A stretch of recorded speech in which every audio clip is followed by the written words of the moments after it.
Good morning, Ohio. James Ernest of the Grueling Truth Radio Network here with UC Bearcats on the Prowl. We're excited to have Butch Foreman and Gene Miller, both UC alums. Butch, how you doing today? I'm doing well, James. Thank you for having us this afternoon or this morning. It's our pleasure. How about you, Gene? How's it treating you today? I'm doing well. In spite of the C-19 and living in California with all the additional trauma we have out here, but I'm doing well. It's a great day. And of course, I bet both of you are excited about how well the Bearcats are doing. Oh, absolutely. They're doing a fantastic job. They're ranked for what I understand, number 7 Yep, in the country. That's fantastic. Exactly. Can't go wrong with that. Got a big matchup on Saturday versus Memphis. I mean, should be a great game. I'm looking forward to being one of the few people that actually get to go to the game live, so I'm excited about that. So it should be a good one. So, Gene, what sports did you play growing up?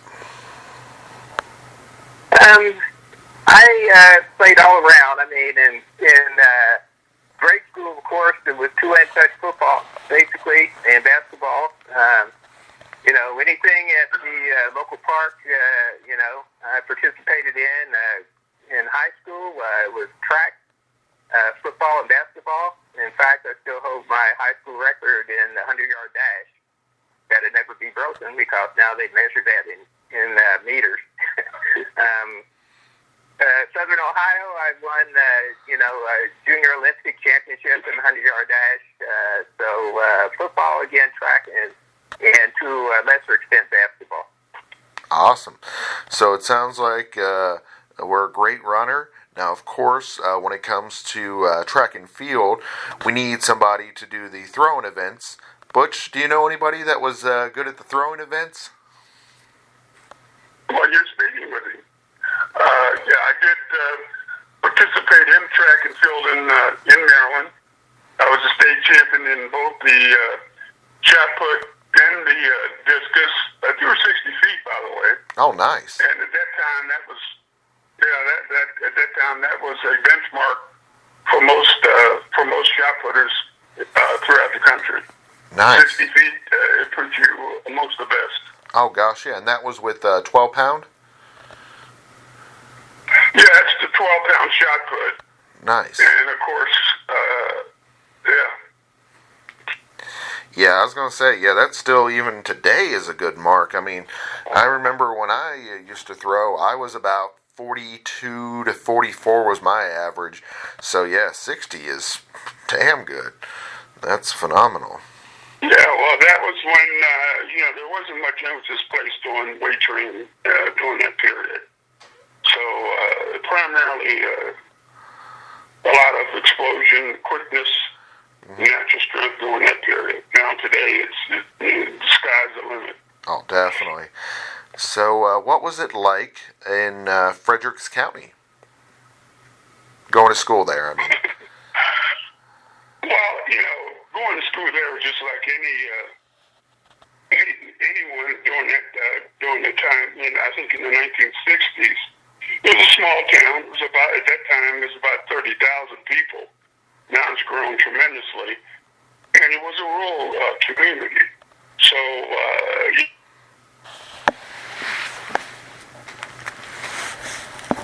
as far as athletics, we had a great athletic program there. It was located in Western Maryland, and not many, I would say, scouts came up in that area initially, but subsequent to my brother Chuck Foreman, once he was successful at the University of Miami and Minnesota Vikings, it was always a stop that had to be considered for most college scouts. Definitely. I was going to say you and him, and there were others that are top-notch athletes to come out of there. So how about you, Gene? Where did you go to school at? Besides UC, of course. I helped from Portsmouth, Ohio, a town due east of Cincinnati, down on the river, close proximity to Kentucky and West Virginia. Oh, I nice. attended Notre Dame High School. Some of the notables out of there, Chuck Ely, a famous quarterback, never lost a game in high school and college, and went on to win the Grey Cup in Canadian League. Had Al Oliver, who was a batting champion in baseball, as well as Larry Heisel. So we had a lot of athletes that came out of Portsmouth. But yeah, I hail from Portsmouth. Again, and growing up there in southern Ohio was typical of most small towns in that era. There were issues, of course, but nothing unusual. When it came to sports, that was kind of a unifier because, regardless of color, the emphasis was on putting the best team on the field and winning. So there's a good tradition to come out of, from Portsmouth, Notre Dame. Excellent. Yeah, I was going to say, I'm from Kentucky. Now, obviously, there are more than one school with the same name. There's the University of Notre Dame, but we also have a Notre Dame Academy over here in Kentucky. Yeah, which I tried to go to, but unfortunately, I was declined admittance. Well, because it was an all-girls school. Okay. Yeah, I was like, yeah, I wanted to go there. I figured, shoot, I'd have my dance card full. But nah, there's plenty of Notre Dames out there. So, Gene, what was the recruitment process like for you? It was interesting. I came out, a teammate and I came out together, John Stadinka, who also attended the University of Cincinnati with me. We were recruited by the Mid-American Conference. I remember distinctly going to Miami of Ohio when Coach Schemberger was there. Also visited Marshall. And once I visited Cincinnati, I kind of made my choice. I was recruited by Coach Callahan, who came down to Portsmouth and took me around and everything. I was pretty impressed with the facilities at the University of Cincinnati. Although I like Miami too, with the campus atmosphere, but Cincinnati had modern facilities. It was in Cincinnati, which was caught my attention. That did not escape me. Coming from a small town like Portsmouth, Ohio, going to a larger city certainly had is certainly attractive to me. So those are pretty much the three. After I made the decision to go to Cincinnati, I kind of cut the recruiting off. Oh, definitely.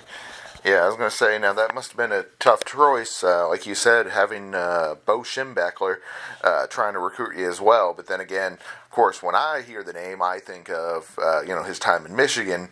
At that point, he hadn't done any of that stuff. He still ran the same brand of football. You could see that. I mean, one thing I distinctly remember was that he reached over and felt my bicep to see if, as a running back, I could, match up to the physical style of play that they had at Miami. So that was a mixed results on that.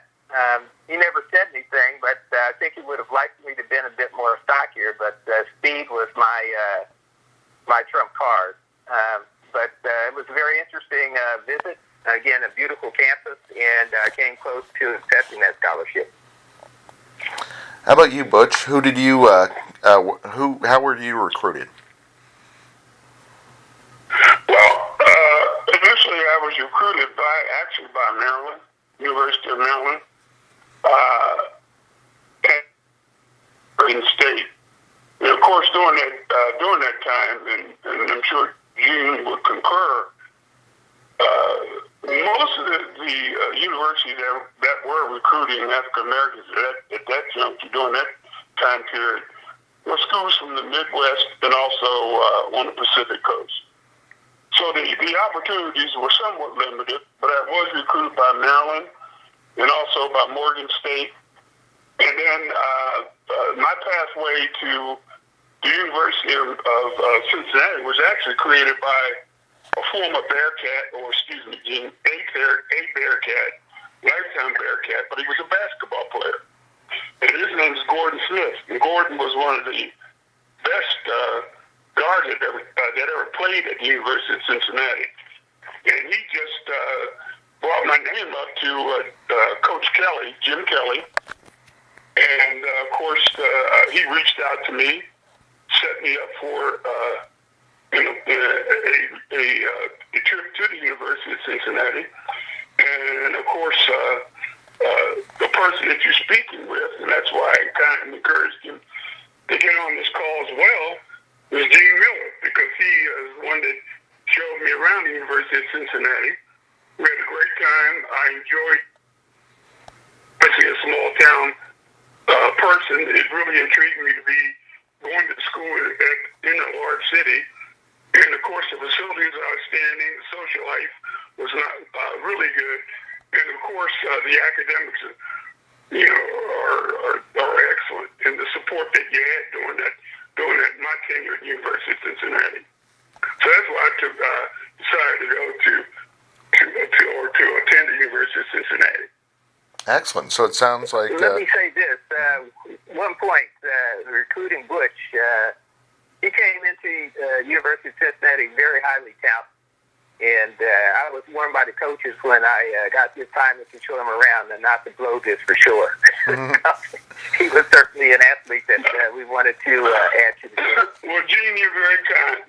But I do remember Gene putting me through the test, though, and we still talk about it today. We were leaving his room, and I think it was up on the third floor. And, Gene's a wide receiver, and he was flying down the steps. He was walking rather rapidly, and he just wanted to see how quick I was. And I think he was kind of surprised that I kept up with him when we were going down the steps at, I can't remember what dorm it was. I think it was Dabney Hall at that juncture. But, so I think that kind of impressed him as well. Nice. So it sounds like y'all have been lifelong friends. Yeah, we've been in and out of one another's life. We stay in contact with each other quite a bit. Awesome. So now at that time... And that's typical of the Bearcat family. We all stay in touch. We all communicate on, by Facebook or, by text messaging. And so all the friends I ever made, I think, are long-lasting friends are from that era. I mean, and now at the age of 73, looking back on that, it's just, I think it bodes well for the program to have athletes that still feel as a family and hang together that strongly. Awesome. So at that time, what conference was UC in? Well, we were in the Missouri Valley Conference, and during that period, Missouri Valley Conference I would say it wasn't a Big Ten, but there were a tremendous number of football players, great football players, notably, at UC, but outside of UC, we had Joe Green that we competed against, Cedric Hardman, Leon Dunlap, particularly at North Texas State. So there were tremendous athletes in different programs that we competed against. And I would say that North Texas State during that period, and I don't know if Johnson Gene would concur, that they could beat University of Texas because they played a different brand of football and they had tremendous athletes. Let me echo that. I mean, in addition, Elmo Wright out of Houston, who had a tremendous career with Kansas City Chiefs. Howard Twilley out of Tulsa. Bobby Duhan. And especially a lot of African American athletes were in the MVC because the SEC wasn't admitting them at the time. So we were running across, some tremendous athletes. And in addition to the ones we had at UC, which was, hopefully we'll talk about later, but we had some outstanding athletes that came out of UC. So it sounds like the conference at the time had a nice recruiting advantage. Yes, they did, because as I stated before, I think they leveraged the fact that there were limited numbers of opportunities for a lot of African American athletes. I mean, I remember playing against University of Houston.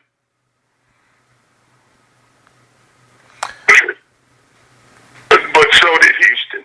And they bring touchdowns. And Gene, I'm sure you remember that. I mean, I can't remember what the score was, but I knew we scored about 45 points. And Houston must have scored 60 plus points. There wasn't much defense, but there certainly was a lot of offense doing it when we played that game.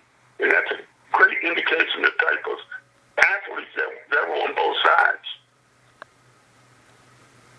Yeah, I remember that game vividly. We lost that game 71-33. Elmo Wright, in fact, was like 3 or 4 down the depth chart until we played him, and we kind of launched his career. They had another outstanding running back, Paul Gibson. Yes. And 33 points was the most that Houston had scored against them all season. So that's a great tribute to our offensive unit. Greg Cook and Jim O'Brien and Rossley and Proto just had outstanding games. But that was quite an experience down there in the Astrodome with the scoreboard and everything going off. That was impressive. But that didn't ease the pain any, from that game, that's for sure. So what was the coaching staff like back then? Well, I think during that time, Homer Rice was there then because he did bring to the University of Cincinnati what is now, I think, considered the spread offense. And, it was a combination of veer and the spread. But he was the head coach. We had a number of other good coaches there. I think Ray Callahan, who was the offensive line coach at that time. I think Coach Bennett, who ultimately coached the Atlanta Falcons. There were a number. We had great coaches there. And that was one of the things.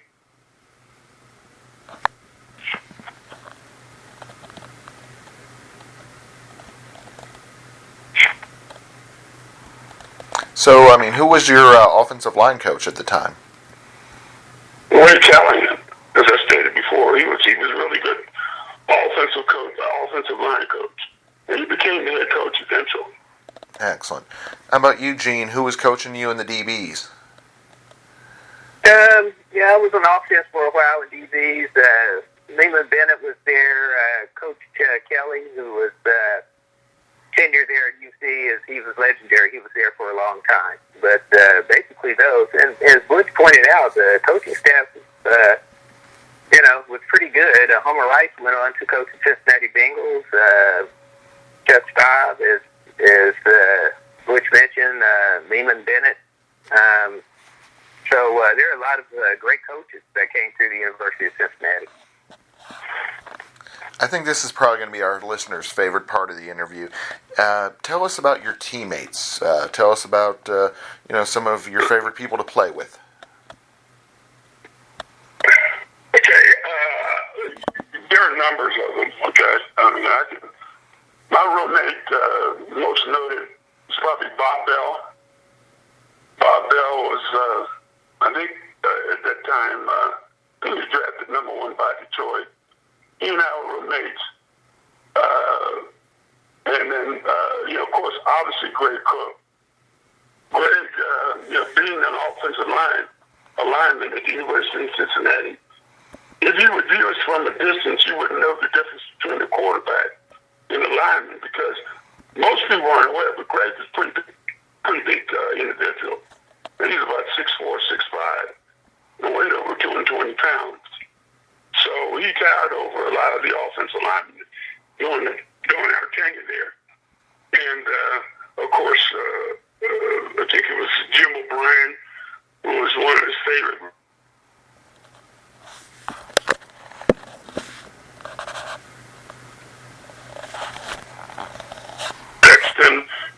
Just a multiple number of athletes, Al Johnson.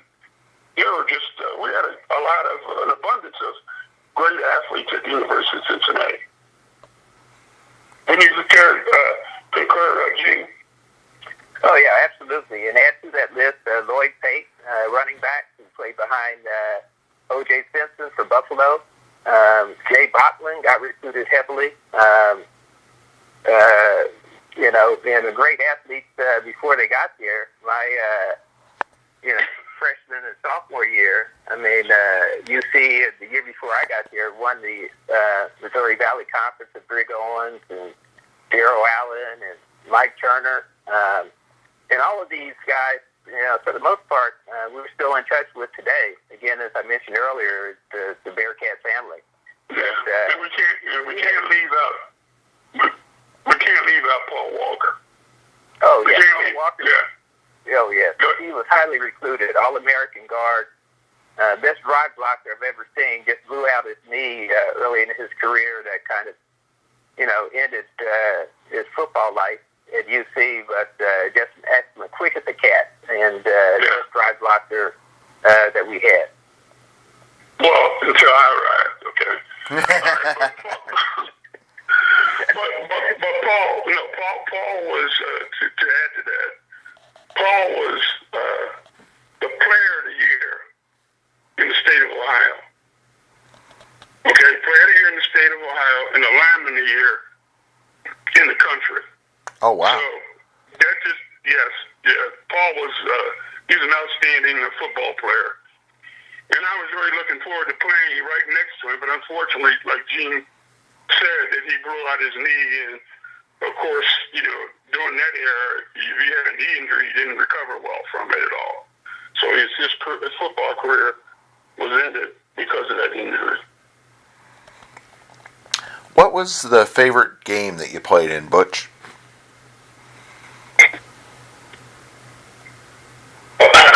I would say, for me, I always had really good games against North Texas State. And of course, they had outstanding defense, particularly was led by Cedric Hardman and Joe Green. We also, the other game that comes to mind is, of course, Miami of Ohio. And one that's not mentioned much, and most people have forgotten, but Xavier had a football program. And at that time, that was our inner-city rival. And, of course, there was always a heated, it was a heated game. And it was this sort of a lack of trust because there was always a consideration that people from Xavier were sort of attempting to spy on their practices to get a leg up on the game. Now, I know Xavier is no longer playing, but at that time that was a really big game, and of course it attracted a lot of attention within the city itself. So kind of like the crosstown shootout, but in this case you actually were allowed to push and shove each other as opposed to what they do on the basketball court. Oh yeah, it was enough. It could have been. It was outside of just playing football. It could have been really. It was an aggressive game. Let's put it this way. There was no love. So how about you, Gene? What were your favorite games? Favorite games, I remember certainly very vividly that North Texas State game.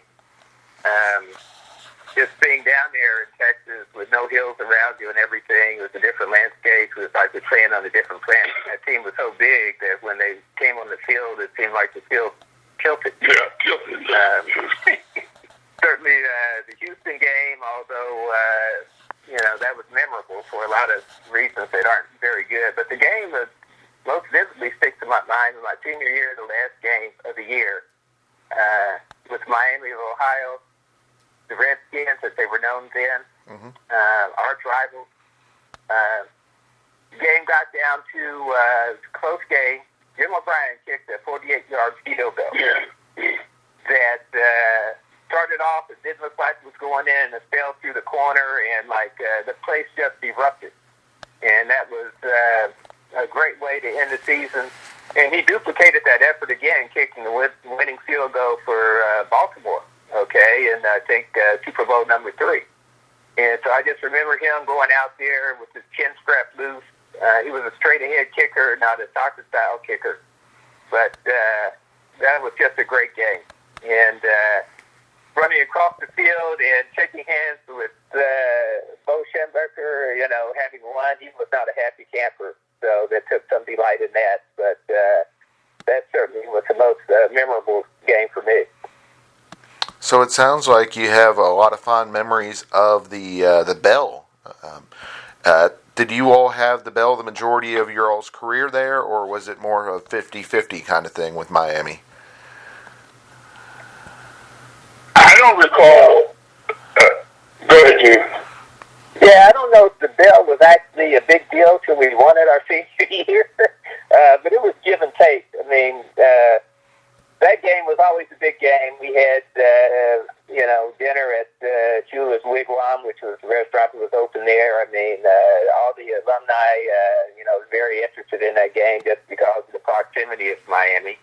But I don't remember the Bell being something that we actually played for as a trophy. I mean, the game was, far beyond that. It's not like the Little Brown Jug or anything that, more notable, back and forth trophies that you hear about today. So, what did you study at UC, Butch? Yeah, I majored in education. I received my degree, 1970. And, I received my degree in education, but like most people, what degrees that you may acquire, your professional pursuits may be different. I did teach for a while, but after that, I guess a few years after I taught, my professional pursuits changed considerably. So, what profession did he end up going into? Well, actually, and I'm sure Gene will agree, we all, life's it's like a big book in multiple chapters, and you have to turn a page on each chapter, and then, of course, so I pursued a career in sales, and in the Washington, D.C. area, you have tremendous opportunities, and most people do support the government. What I did, I started to sell technologies, and I sold technologies to the federal government, primarily to the Department of Defense. Nice. And that technology can range from printers to software, and that's how I ended my career.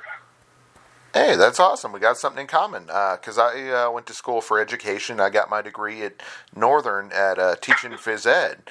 But then I also do sales when I'm not hosting shows. So, small world. I think that's the path, because I'm sure you're aware of this. One of the reasons why I like, because I did teach physical education as well, and coached, but loved the kids. Loved the kids. Oh, but, definitely. at that time, the money issue was a concern. And I thought I knew I could make a lot more money at that juncture pursuing a career in sales. Oh, definitely. Yeah, I was going to say, unfortunately, teachers don't get paid what they deserve. No, they don't. They should be paid far more than what they're being compensated for the job that they have. It's even more challenging today. And I understand, your brother does some substitute teaching. Yeah, he does. And the reason I do that as well, not.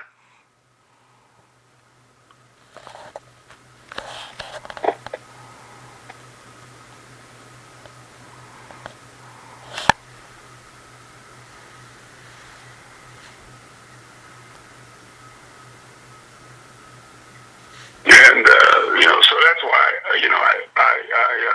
I like to do that. It's something that I do occasionally, a couple times a week, just to assist the students today and the young people to get them on the right path.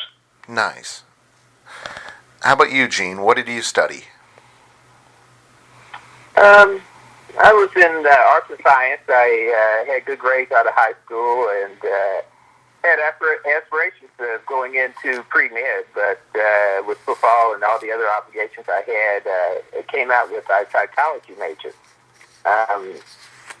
Like you two guys, career in sales and psychology actually came in pretty handy. I had 17 years with Avon and NCR, Dayton headquarter company, Verizon, Northrop Grumman, and into my career in sales with Cisco. So basically in the technology arena, selling and technology changed over the course of my career for sure. It was one of the challenges was just staying abreast of all the developments and advancements made in tech. Had a good assignment as an expatriate in Sao Paulo, Brazil, while with NCR. So just a long career. A lot of sales awards, a lot of world travel. I saw the globe.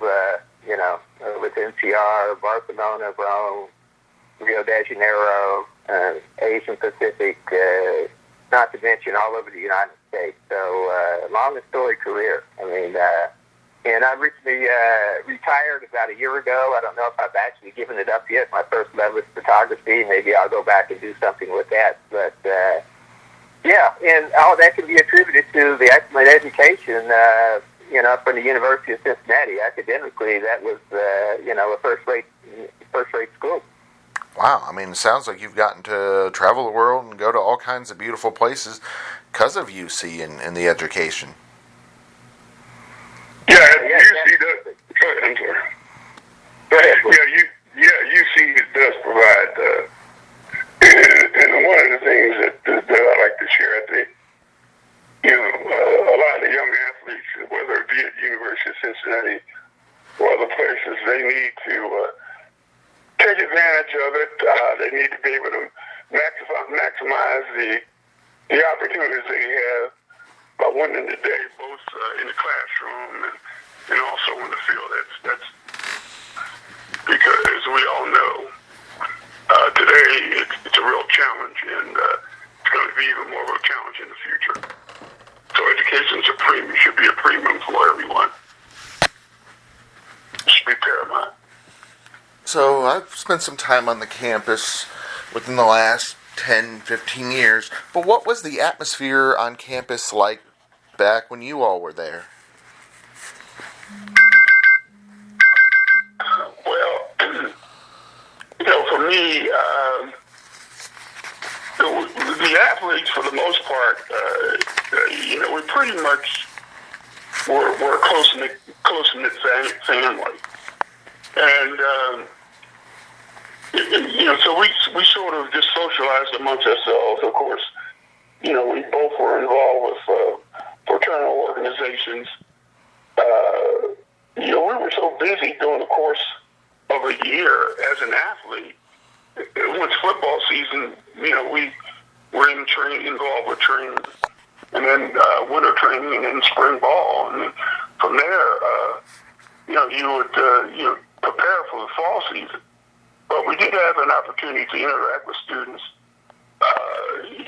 For the most part, during that era, there were a lot of times where, in fact, during that era, there were activities on most campuses that were driven by social unrest. But at the same token, it was a learning experience because you learned how to interact with different people. So it sounds like it was an interesting time being there at UC.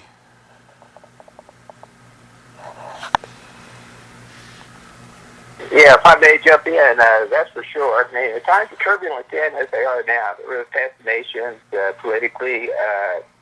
Wouldn't say there was actual racial strife that much on the campus, but we were both active in the United Black Association, Black Student Association, to address specific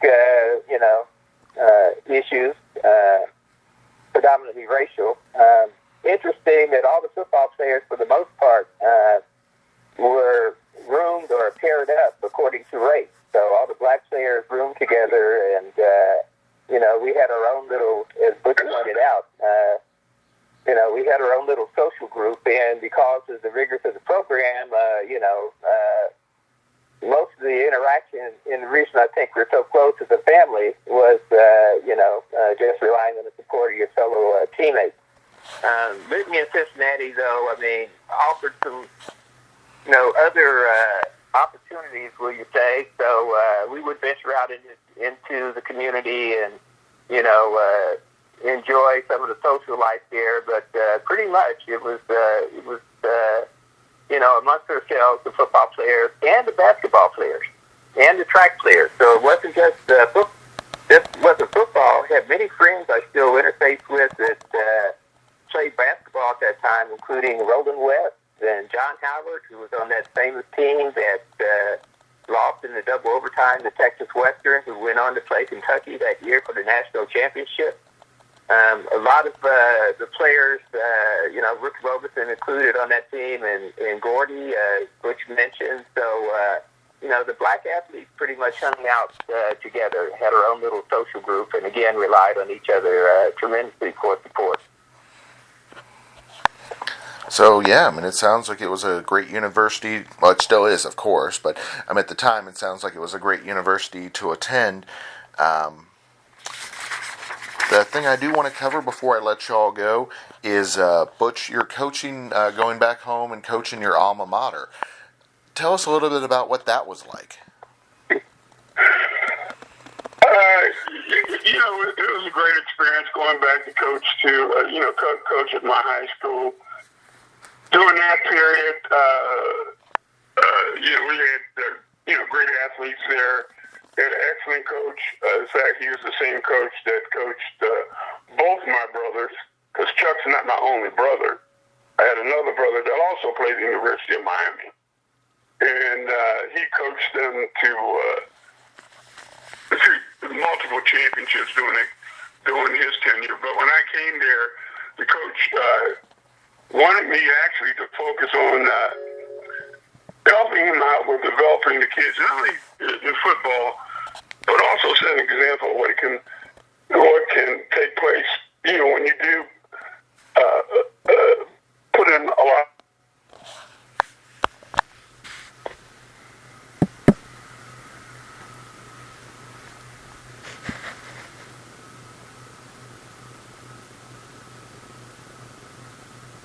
It wasn't about being the hometown hero. It was about just being able to share my experience and make certain that those young men benefit from which they did. I still have lifelong friendships with the young men that I coached. I'm in communication with them, either Facebook, FaceTime, or even phone calls that occasionally I had with them. So that was my experience going back, working and coaching at my high school. But again, it was difficult to leave, but I had to make a decision. It was a business decision to move on.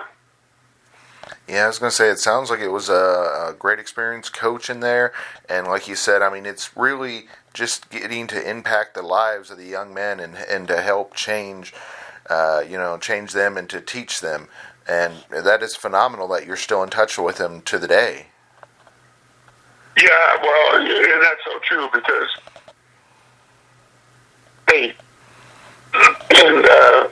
excuse me, but I do occasionally run into them. Some of them, obviously, their bodies have changed because they're older, but it's always a really good feeling to be able to have a community.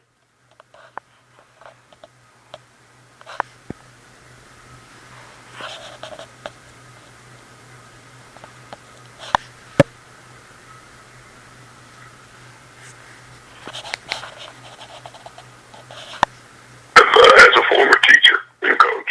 Definitely. Well, gentlemen, it has been a pleasure having you on the show today. Butch, Gene, Thank you all for joining us today. Any before we let you go, any social media or any type of things? Because I know, Gene, you said you've only been retired a year. Anything that you want to plug before we let you go?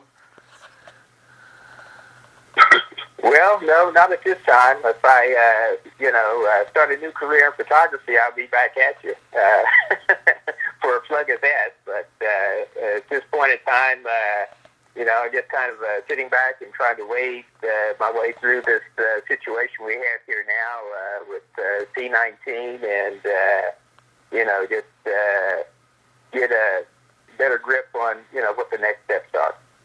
Sounds great. Thank you, Gene. Butch, how about you? Any final thoughts before we let you go? Final thoughts, primarily pertaining to the UC program. I do anticipate them eventually moving to the Power 5, one of the Power 5 conferences. I think just a review, and I was online prior to getting on, and I reviewed the facilities. There's still facilities equivalent to most Power 5 schools now, and if they continue on this path, I think they will be when the opportunity does arise for them again to either go in in the Big 12 or the ACC. As we all know, some of the teams that are in the ACC, Louisville, Syracuse, Boston College, there are a few others that when they were in the Big East, hate to say this, but UC owned them. And I'd like to see them get into one of the Power 5 conferences. That is phenomenal. Well, I appreciate you gentlemen joining me today.